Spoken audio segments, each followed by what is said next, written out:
Peace. This Monroe Jr. I'll be giving my commentary right after this video. Peace.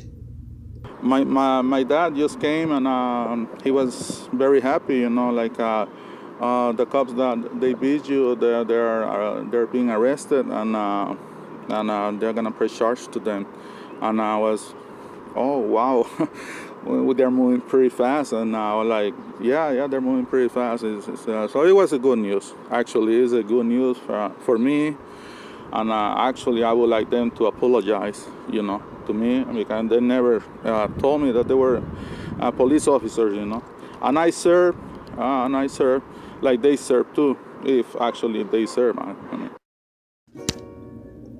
Peace. This your brother Monroe Jr. So y'all just saw the video of the man who was assaulted by two off-duty cops who were mad just because our brother is a Latino and he had on his apparel, his camouflage apparel.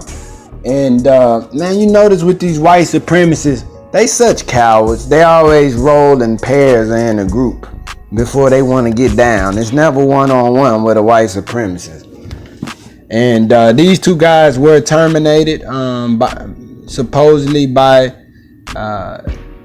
their particular superintendent because they said that these guys were the aggressors per the report in the video recordings. And they kept yelling out to the Latino brother, you're gonna die, you know, as they was assaulting him, calling him a fake American, etc., etc.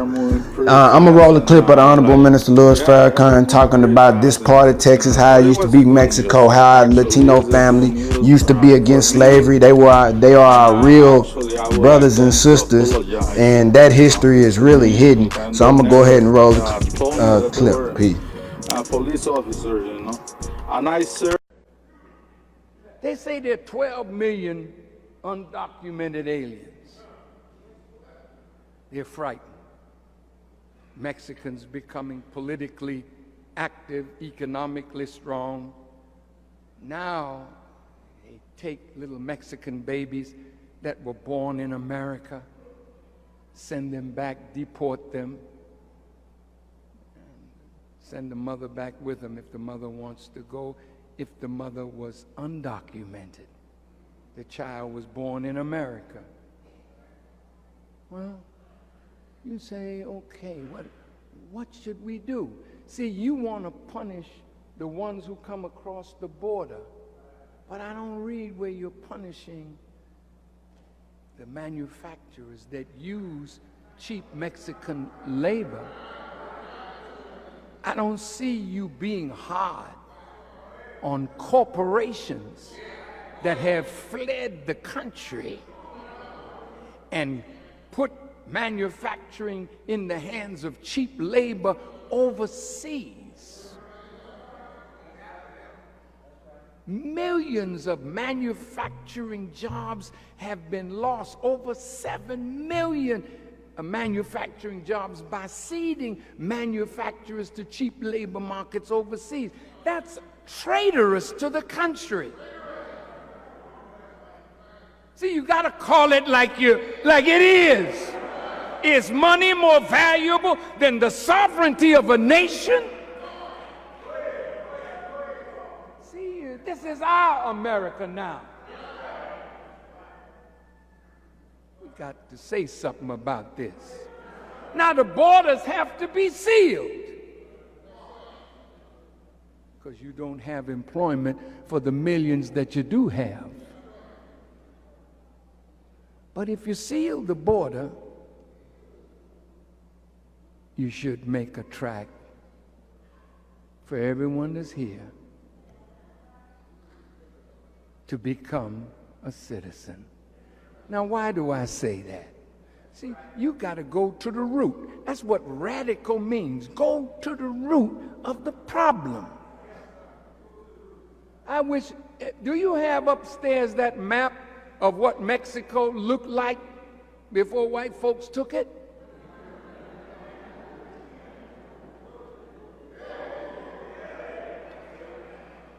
Give me a microphone. I want to go down here.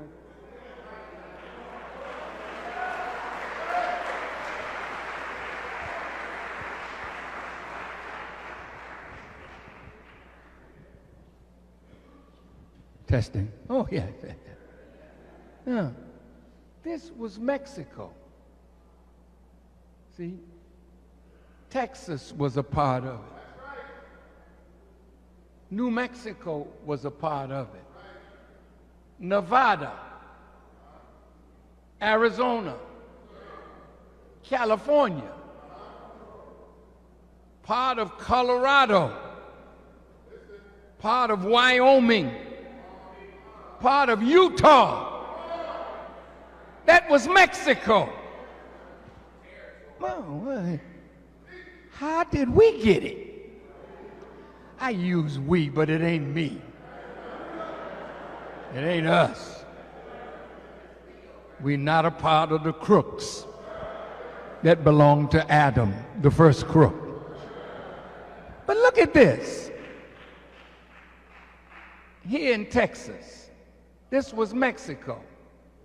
Over here, Louisiana, right? Mississippi, Alabama.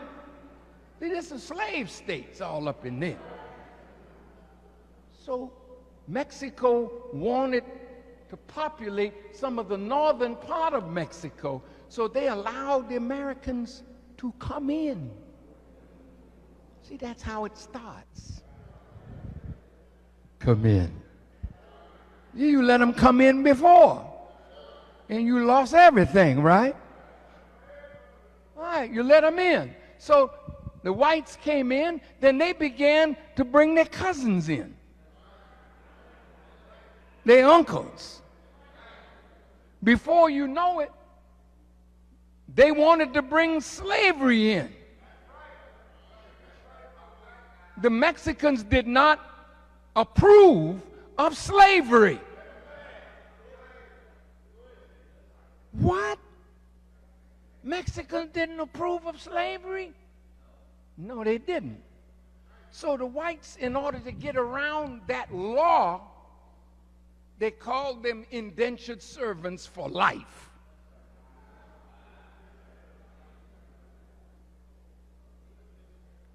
Now, let's see if we can start a war. See, that's how it happens. You got to understand the modus operandi of the enemy.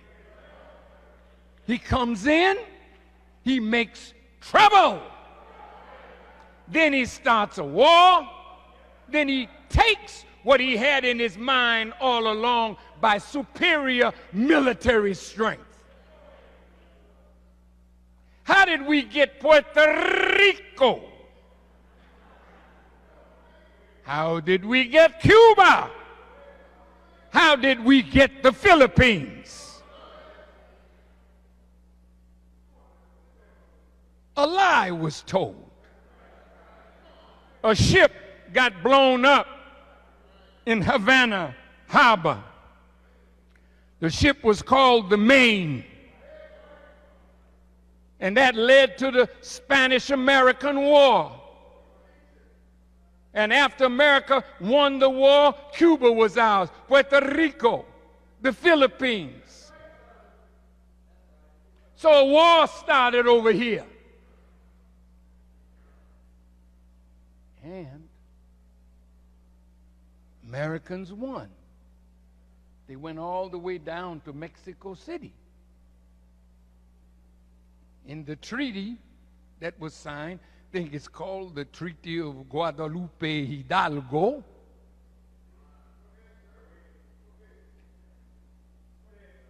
Texas was taken. Then for $15 million, they got all of this. 15 million.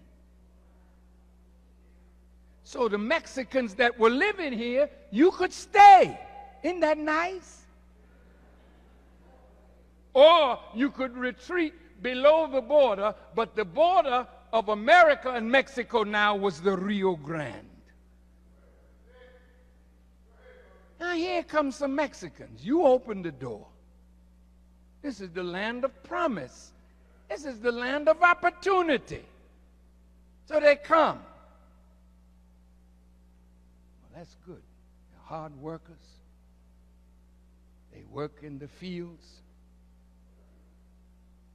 back-breaking work.